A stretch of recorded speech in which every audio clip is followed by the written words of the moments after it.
칸트 철학은 현대를 살아가는 우리에게 어떤 의미가 있을까요? 다시 강조하자면 칸트는 철학의 근대적 이상과 정체성을 확립한 철학자입니다. 오늘날 철학은 어떤 문제와 씨름하고 어떤 방식으로 그 문제에 답할까요? 이런 물음 앞에서 1차적으로 권할 수밖에 없는 철학자가 바로 칸트입니다. 칸트는 근대화된 사회에서 제기되는 철학적 물음들을 정확하게 정식화했고, 그렇게 정식화된 물음들의 일종의 모범 답안을 제시했습니다. 칸트의 모범 답안 가운데 현대의 일상인들에게 호소력이 큰 것은 아마 두 번째 비판서에 대한 윤리학일 것입니다. 현대 과학과 기술은 눈부신 발전과 더불어 허무주의의 그림자를 짙게 드리우고 있습니다.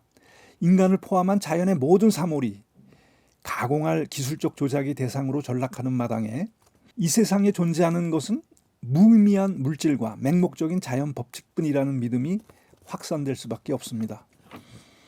그러나 칸트는 자연 법칙에 따르는 인과성만이 아니라 자유의지에 따르는 인과성의 가능성을 물었습니다.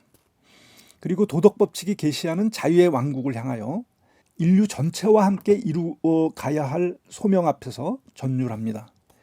칸트는 과학적 보편성과 구별되는 도덕적 보편성이 어떻게 가능한지 해명했는데, 이 모든 해명은 우리의 마음을 과거와 다르게 정의하는 데에서 출발합니다. 칸트 이전까지 마음은 주로 거울 모델에 의존하여 이해되어 왔습니다. 여기서 마음이 하는 일은 사물을 수동적으로 재현하는 것에 불과합니다. 반면 칸트는 마음을 장치 모델에 의존하여 분석합니다. 여기서 마음은 기능이 서로 다른 인식 능력들의 결합체로 설정됩니다. 마음은 이제 표상을 생산하는 기계와 같은 것입니다. 칸트는 오늘날 인공지능 연구가 따를 수밖에 없는 마음의 모델을 처음 제시한 철학자입니다. 마음을 일종의 정보 처리 장치로 접근하는 이런 관점은 이론적 판단의 메커니즘을 분석하는 칸트의 첫 번째 비판서에서 처음 제시되었다가, 심미적 판단과 목적론적 판단의 메커니즘을 분석하는 세 번째 비판서에서 더욱 심오한 깊이를 획득하면서 최종적으로 완성됩니다. 그러나 인공지능 시대에 칸트가 점점 더 커다란 의미를 지니는 이유는 이런 데에만 있는 것이 아닙니다. 그것은 무엇보다 인공지능 시대에 망각되기 쉬운 도덕적 가치와 심미적 가치에 대한 물음을 과학기술적 가치에 대한 물음 못지않게 중시했다는 데 있습니다. 그리고 그런 물음에 접근하는 모범적인 사례를 남겼다는 데도 있습니다. 철학은 지식을 가르친다기보다 생각하기를 가르칩니다.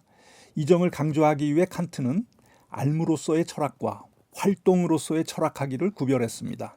사실 생각한다는 것이 무엇인지에 대해 칸트만큼 정확하게, 그리고 칸트만큼 다양한 관점에서 설명해준 철학자는 찾기 어려울 것입니다.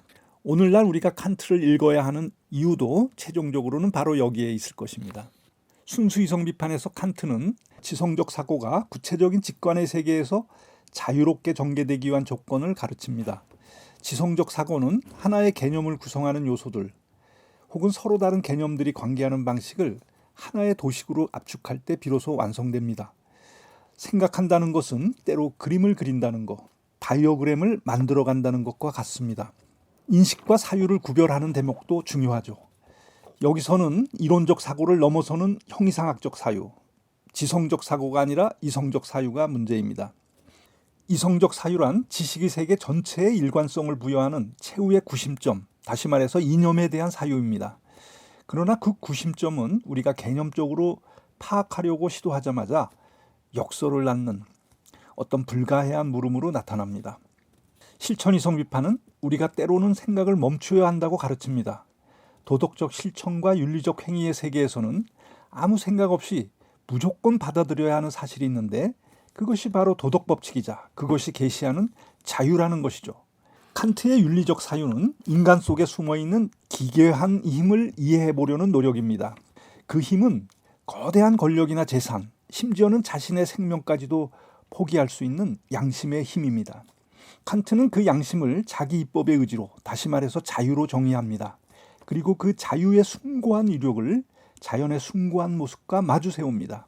우리에게 허무의 감정을 일으키는 우주의 거대한 크기나 죽음의 공포를 불러일으키는 자연의 폭력적인 힘들도 그 불가해한 자유의 힘 앞에서는 다시 초라해진다는 것이죠.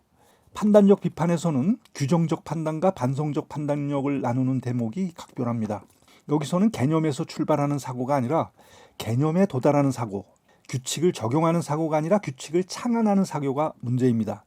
이런 창조적 사고의 논리는 한편으로는 심미적 상상력의 원천으로, 다른 한편으로는 목적 설계나 미래 계획의 원천으로 규명됩니다. 이때 심미적 상상력은 인식 능력들이 저마다 최대치의 영역을 발휘할 가능성뿐만 아니라 새로운 모습으로 다시 태어날 가능성을 감추고 있습니다.